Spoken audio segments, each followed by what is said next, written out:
დღეს ახალი სტილით 26 თებერვალს წმინდა მართლმადიდებელი სამოციქულო ეკლესია იხსენიებს ღირს მარტინიანეს, ღირს ზოია და ფოტინეს, ღირს ევლოგის, ალექსანდრიელ მთავარეპისკოპოსს. ღირსი ევლოგი, ალექსანდრიელი მთავარეპისკოპოსი მე-6 საუკუნის მოღვაწე იყო.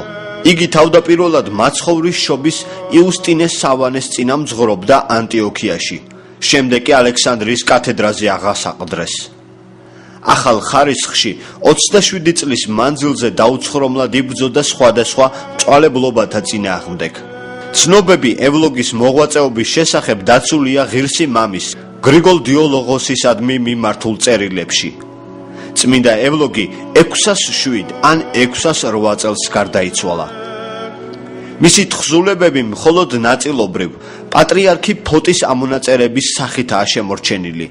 ისინი ძირითადად ქრისტეს ორ ბუნებოვნებას ეხება და მის დროს გავრცელებული სხვადასხვა ერესის წინააღმდეგაა მიმართული.